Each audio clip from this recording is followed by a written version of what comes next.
Kami biasa proses dulu nih dijalani, baru kemudian keluar menyampaikan. Kenapa? Karena kami ingin bertanggung jawab pada publik. Kami merasa ini sebuah tanggung jawab penting. Ini bukan main-main. Ini bicara tentang bangsa, bicara tentang negara dan arah kita ke depan. Bukan atraksi-atraksi sekedar untuk menjadi percakapan. Koalisi perubahan ini untuk persatuan ini seperti Inter Milan di bawah Mourinho gitu. Efektif, efisien dan juara.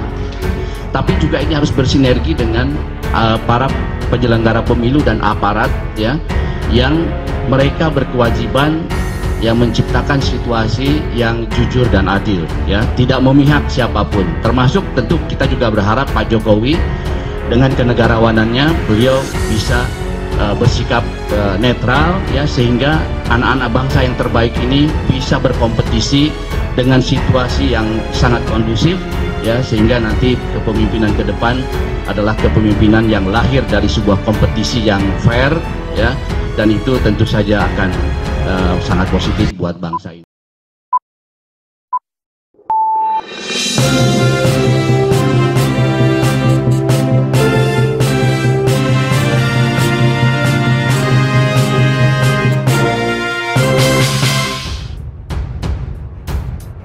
Calon Presiden 2024 dari Koalisi Perubahan Anies Baswedan belum mengumumkan pemirsa nama calon wakil presiden yang akan mendampinginya.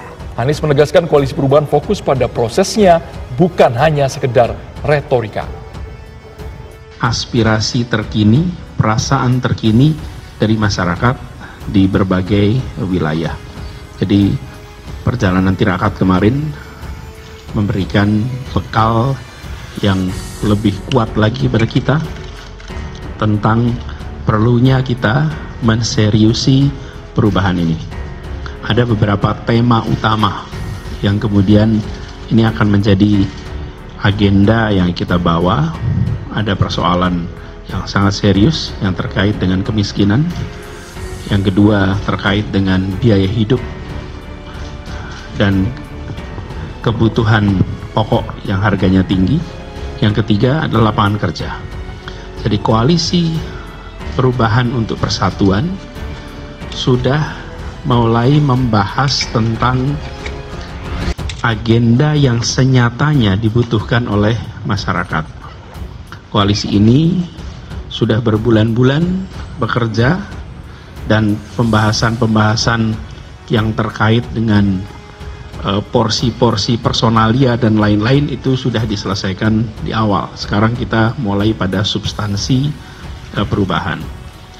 Yang ketiga adalah pembahasan mengenai calon wakil presiden.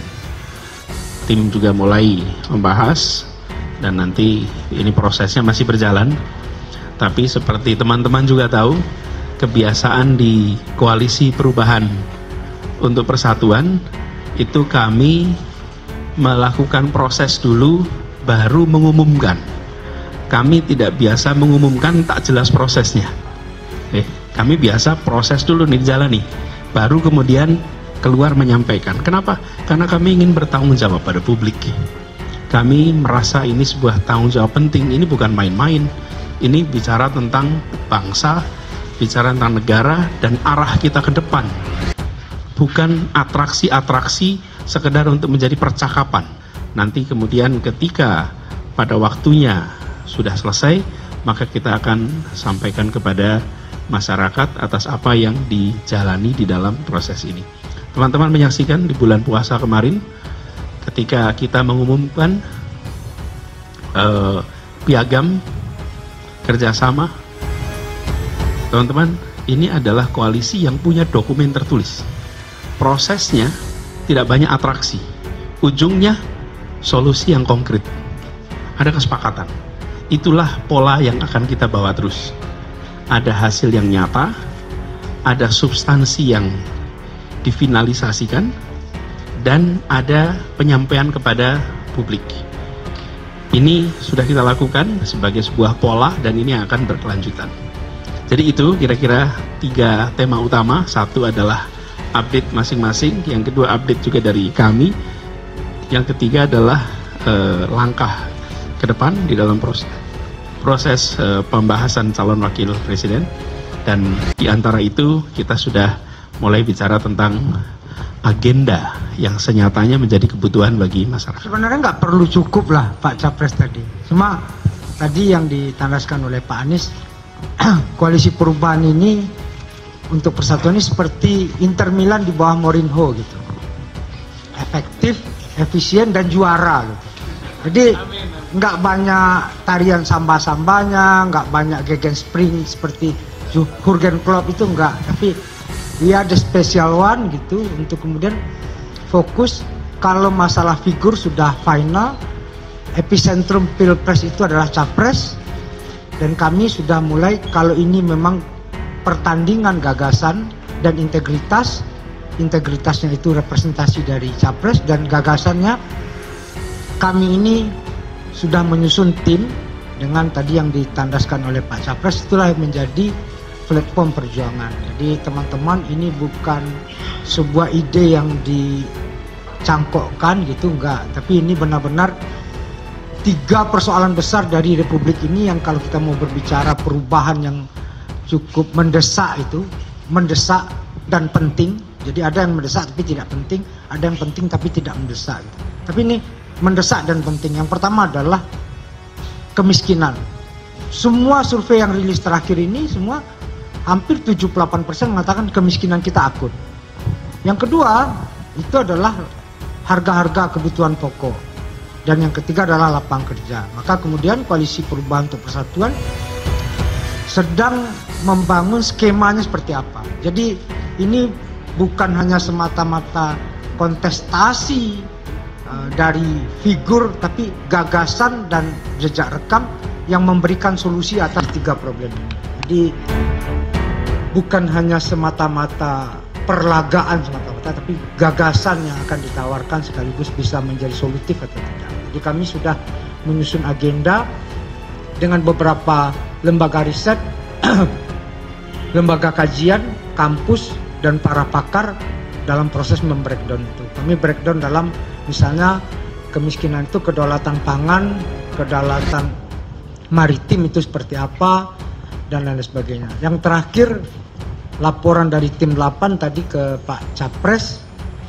Ya, kami sekarang sudah ada yang disampaikan oleh Mas Sugeng kemarin, 5 nama yang mengerucut itu. Dalam proses kita akan bangun ta'aruf dengan Capres. Nah, ini jika kondisinya seperti ini, yang kompatibel atau yang presisi mendampingi Pak Capres bagaimana? Jika kondisinya, jadi itu 5 nama itu berdasarkan dengan 5 skenario. Jadi bukan hanya utak-atik gatuk, oh si A gini-gini, enggak, tapi 5 nama itu benar-benar refleksi dan proses pendiskusian mendalam dari 5 skenario. Kalau krisisnya bagaimana? Kalau kita ingin membangun good governance seperti ini bagaimana? Kalau kita ingin perubahan yang lebih progres, akan seperti apa pendampingnya? Tapi sekali lagi ini bukan kawin paksa, kami masih punya waktu untuk kemudian membangun chemistry. Jadi sekali lagi ini bukan ada order dipaksakan dijodohin gitu, enggak. Ini datang dengan penuh cinta dan kasih. Pertama bahwa memang kami di 3 partai pengusung Pak Anies ini juga mempunyai kesepakatan sebelum bulan puasa untuk membagi tugas. Kami juga ditugaskan baik dari para pimpinan partai, ketua umum partai, kemudian anggota fraksi, DPRD, DPR RI kami yang mungkin kalau digabungkan jumlahnya hampir 5 ribuan, itu juga untuk mendengarkan aspirasi masyarakat, baik itu terhadap kondisi hari ini yang dihadapi, tadi dikatakan mahalnya harga-harga, masalah lapangan kerja, kesulitan, ketidakpastian akan perekonomian dan sebagainya, termasuk kami juga menemukan adanya kekhawatiran publik dalam menghadapi pemilu ke depan. Kekhawatiran terhadap intimidasi, kekhawatiran terhadap intervensi dan kecurangan itu yang hari ini juga kami laporkan. Kemudian yang kedua, bahwa kami juga sepakat dan juga sudah menjalankan pertemuan hampir tiap minggu termasuk di bulan puasa kemarin yang sebetulnya banyak progres, baik itu terkait dengan agenda, materi kampanye nanti, isu-isu strategis, juga terkait cawapres.